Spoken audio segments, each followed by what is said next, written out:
মহেন্দ্ৰখন আৰু ৰাম মন্দিৰ প্ৰতিষ্ঠাৰ যি অপেক্ষা আছিলে 500 বছৰীয়া অপেক্ষাৰ পাছত সনাতনী হিন্দু সমাজে আজি ৰাম মন্দিৰ প্ৰতিষ্ঠা কৰিছে অযোধ্যাত। গতিকে সকলো উৎফুল্লিত, কেৱল ভাৰতবৰ্ষই নহয় বিশ্বৰ বিভিন্ন প্ৰান্তত এতিয়া সনাতনী হিন্দুসকলে আজি এই মহেন্দ্ৰখন উদযাপন কৰিছে।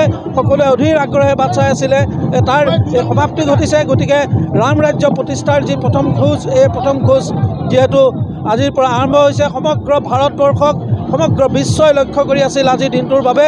বহু অপেক্ষা প্ৰতীক্ষাৰ অন্তত আজি এই ৰাম মন্দিৰ প্ৰতিষ্ঠা হৈছে। বোকাখাতত উৎফুল্লিত ৰাইজে বোকাখাতত সমদল উলিয়াইছে। বোকাখাতৰ কলাখোৱাৰ যি সংঘ আছে, এই সংঘই ইয়াৰ পৰা তেওঁলোকে এই ৰেলী উলিয়াইছে। বোকাখাত চাৰিআলি হৈ তেওঁলোকে হনুমান মন্দিৰত এই ৰেলী তেওঁলোকে সমাপ্ত কৰিব। অগণন ভক্ত পুৱাৰ পৰাই ওলাই আহিছে। গতিকে দীঘলীয়া নকৰোঁ, উদ্যোক্তাসকল আছে যে আজিৰ এই পবিত্ৰ ক্ষণ সকলোৱে আগ্ৰহে বাট চাই আছিল। আজি সকলো উৎফুল্লিত। কি কয়? নিশ্চয়কৈ ভাৰতৰ প্ৰধানমন্ত্ৰী ডাঙৰীয়াই যি আহ্বান কৰিছিলে, ভাৰতখন মানে আজিৰ দিনটোত ৰামময় হ'ব লাগে। আৰু আজি যিহেতু এই ঐতিহাসিক ক্ষণ, যিহেতু আমাৰ অযোধ্যাত আজি ৰাম মন্দিৰ প্ৰাণ প্ৰতিষ্ঠাৰ দিনাখন আজি ৰাইজে স্বয়ং ওলাই আহিছে। তেখেতসকলে আজি এই ৰামৰ নামত তেখেতসকলে স্বয়ং ওলাই আহিছে।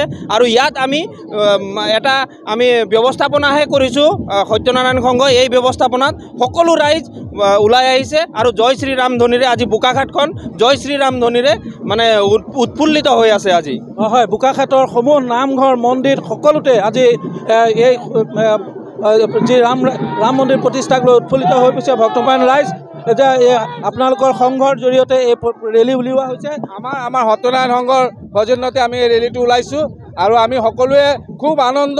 আৰু আজি 5.5 বছৰৰ এই আমাৰ 500 বছৰৰ আগৰ আমাৰ যিটো আমাৰ আজি মন্দিৰৰ প্ৰতিষ্ঠা, আমি খুব আনন্দিত। আজি আমাৰ খুব ভাল লাগিছে। আৰু আজি আপোনালোকে মিডিয়াসকলে সকলোৱে আহি পেলাই যে আমাক ইমান ধুনীয়াকৈ ৰাইজক জনাইছে, সেইটো বুলি আমি ধন্যবাদ জনাইছোঁ। খুব ভাল লাগিছে কৈ পেলাই জয় শ্ৰীৰাম। মই অমৰক দেখুৱাবলৈ ক'ম যে কেমেৰা সন্মুখত এই ৰাম, সীতা, লক্ষ্মণ, হনুমান সকলোৱে তেখেতসকলে যি শ্ৰীৰামৰ পৰিয়ালটোক প্ৰদৰ্শন কৰিছে। গতিকে ৰাইজ যথেষ্ট উৎফুল্লিত আৰু সকলোৱে এই দিনটোলৈ অপেক্ষা কৰি আছিল। বোকাখাতৰ কলাখোৱাৰ যি সত্যনাৰায়ণ সংঘ, এই সত্যনাৰায়ণ সংঘই এই বিশাল ৰেলী